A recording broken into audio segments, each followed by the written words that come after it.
अब इस पाठ के क्वेश्चन आंसर ध्यानपूर्वक सुनो भाई। लेखक ने स्वीकार किया कि लोगों ने उन्हें भी धोखा दिया है, फिर भी वह निराश नहीं हुआ। आपके विचार से इस बात का क्या कारण हो सकता है? निश्चय ही लेखक ने कई बार धोखा खाया, लोगों ने उसे ठगा है, किंतु फिर भी लेखक निराश नहीं हुआ, क्योंकि उसके जीवन में बहुत से ऐसे अवसर आए हैं जब लोगों ने एक दूसरे की सहायता भी की है। जो लोग जीवन में निराश हो गए थे, लोगों ने उसे हौसला दिया। तब लेखक टिकट लेने के लिए, बकाया लेने के लिए वापस गया तो कंडक्टर ने उसे बस टिकट से जो पैसे बचते थे वापस कर दिए। बस खराब होने पर बस का कंडक्टर नई बस लेकर आया और उसे बच्चों के लिए दूध भी लाया और खाने के लिए भोजन भी लाया। इस प्रकार समाज में अभी भी अच्छाई मौजूद है, इसलिए लेखक निराश नहीं हुआ।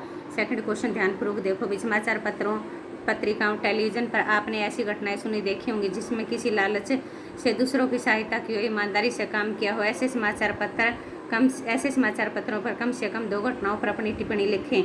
आज के भौतिकवादी और अवसरवादी युग में श्री केदारनाथ जैसे लोग कम ही रह गए हैं।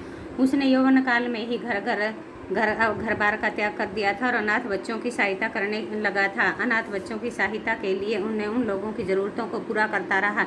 अपने अथक प्रयास से उसने एक अनाथ आश्रम की स्थापना की, जिससे लास्ट में उसने अनाथ बच्चों के लिए एक हाई स्कूल भी खोला। उसके इस अनाथ आश्रम पर एक राजनेता की बुरी नज़र पड़ी।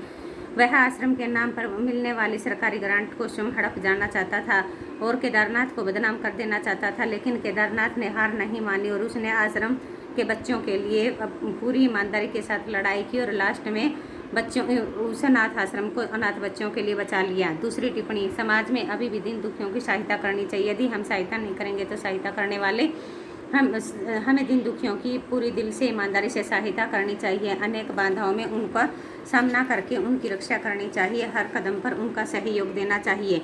यह घटना दिल्ली के मेहरौली रोड पर घटित हुई थी। एक कार मोटरसाइकिल सवार को टक्कर मारकर चली गई। मोटरसाइकिल पर पति पत्नी सवार थे। टक्कर लगते ही दोनों लहूलुहान होकर सड़क पर गिर गए और तभी पीछे से एक जीप आकर वहां रुकी और उसमें से 2 व्यक्ति उतरे। घायल व्यक्तियों को जीप में डालकर अस्पताल ले गए। इस प्रकार पता चलता है कि आज भी हमारे समाज में इंसानियत के वशीभूत होकर लोगों के अंदर दया और करुणा की भावना बची हुई है।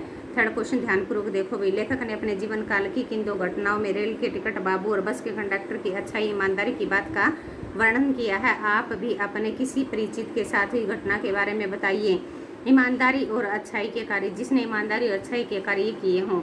मेरे मित्र के पिताजी किसी दूसरे नगर में नौकरी करते थे। मित्र की माता भी नौकरी करती थी। मित्र के पिता भी प्रतिदिन दूसरे नगर में बस से यात्रा करते थे। एक दिन कार्यालय की एक फाइल बस में ही रह गई। उनके साथ बैठे हुए किसी अन्य यात्री ने वह फाइल उठा ली और उसे पढ़ने लगे। फाइल को पढ़ने के बाद उसे लगा कि यह बहुत ज़रूरी है। फाइल पर कार्यालय का पता व नाम लिखा हुआ था। वे व्यक्ति फाइल लेकर मित्र के पिता के कार्यालय में पहुंच गया और वहां पर उन्हें वापस कर दी। अजनबी व्यक्ति ने उसे पहचानते हुए कहा, बाबूजी, आपकी फाइल बस में रह गई। फाइल देख करके मित्र का पिता बड़ा खुश हुआ और उसने अजनबी व्यक्ति का धन्यवाद किया। इससे पता चलता है कि आज भी हमारे समाज में अच्छाई मौजूद है।